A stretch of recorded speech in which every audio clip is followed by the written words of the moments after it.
to see where it cash flows. Now, if you remember yesterday, I got a few questions from how to tactically do this, meaning how do you tactically put the details of a subject to deal into an Excel spreadsheet? So let's do that. So let's remind everybody. Let's just use yesterday's deal as an example.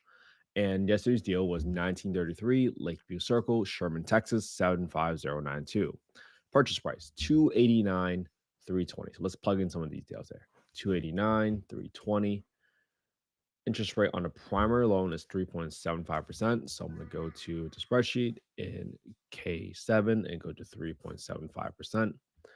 The total monthly payment is 2536. Keep that in mind. Entry fee is 19,320. Let's see the breakdown. Okay, that's 9320 cash or seller. So that goes in E19 9320. And then your assignment is $10,000. That's going to go in E21 right here. Doesn't include any closing costs. So I'm going to assume it's about 2.5% for closing costs on this property for now. There's a solar payment of 434, so that's why you get to total monthly payment of 2536. Great.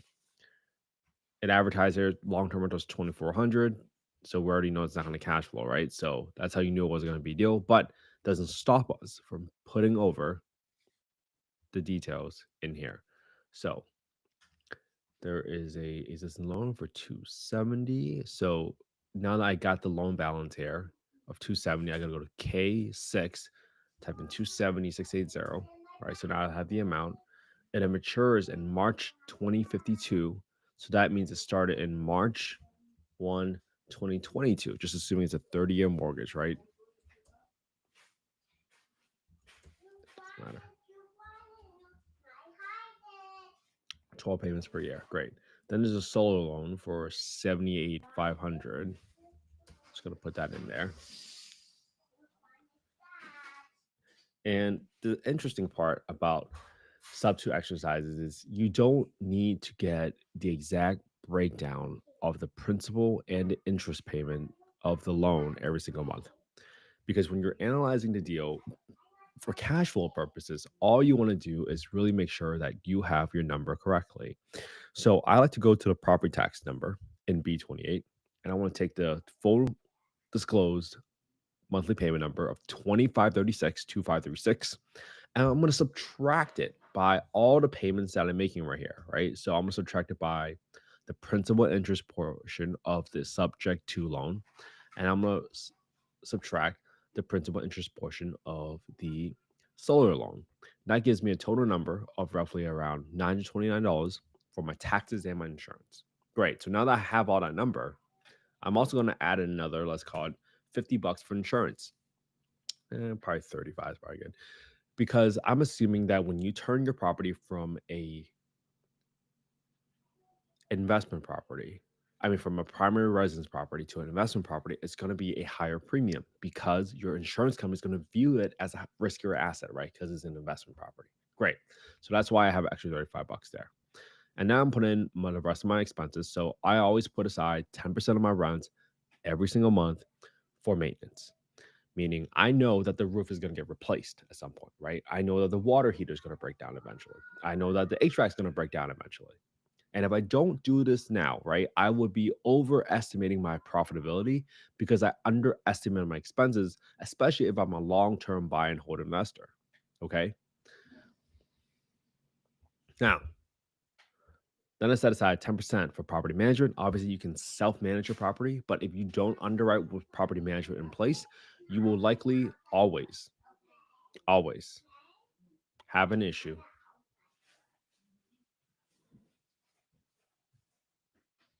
because you have bought yourself a job, right? I believe that most people get into real estate for passive income. When you do this and you don't have property management underwritten, then you never have enough cushion to remove yourself from the job. So hence why I say you bought yourself a job. Then I got 5% for my vacancy expenses. All right. Vacancy is essentially you know that someone's going to move out of the home eventually. So you got to have some amount of vacancy expenses because otherwise you would be lying to yourself again. All right. So now I got all these numbers here, right? So I got my rental amount. So I got my rental amount from 2216 on affordablehousing.com, 2216. Again, I'm using the lower of the two, right? And usually the market rent is a more reasonable rent, even though you could look at the property. So let me see what kind of renovations do I need to do on this property. I think I don't really need to do much. It looks pretty turnkey. I mean, the flooring looks great, the kitchen looks great, looks rental grade, the painting looks fine. So you could just rent this property out as is probably. It has a decent yard, and some solar there. Great. So now that you got all these details in here, you look at the county. County. This property is in Grayson County. So if you ever want to look up the lower of the two, right, you would have to look up the HUD FMR. So you can go to the first link when you look up HUD FMR, click on Access to Small Area FMRs, look up FY 2025, go to the state, Texas, and go to the county, which is Grayson County. And you can see by zip code, by bedroom count for 75092, what your max rent is. 7092.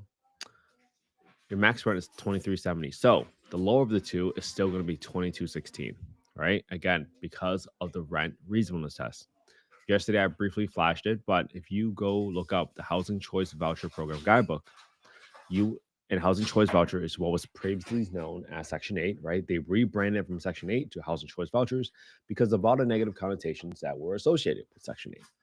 So if you go to Section 2.2 and you go to comparability, or it's not jumping, you're going to see that it says right here, in conducting rent reasonableness, the PHA, or the Public Housing Authority, must determine whether the rent to the owner is a reasonable rent in comparison to rent for other comparable unassisted units. That essentially means that you can't charge more rent simply because they're a voucher holder, right? For obvious reasons. And obviously the size, the unit type matters, but chances are there's no 4-bedroom apartments. So I'm pretty sure this is comparing single family homes with either townhomes or single family homes on an apples to apples comparison. So that's why I'm using 2216 as my rental estimate. And after you put in all these numbers here, right? Let me lower my rehab calculator because I don't think I need to do much. I'll put in the cage for HVAC. I always like to replace the two of the toilets with high pressure flush toilets so I don't get clogged toilet calls. I set aside a little bit of money just to do some touch-up paint in case that's needed. Don't need to do a deck. Remove that. Don't need to do any. I'm assuming there's nothing wrong with the roof, but I'll leave aside $1,500 for the roof just in case there's any patching that needs to get done. That gives me a total rehab of $5,000. So if you bought this property, subject to, right, and you rent the property out for 2216 after all your expenses, right, you're losing $909 a month, right? 289 320. Whoops. 289 320. That was the purchase price.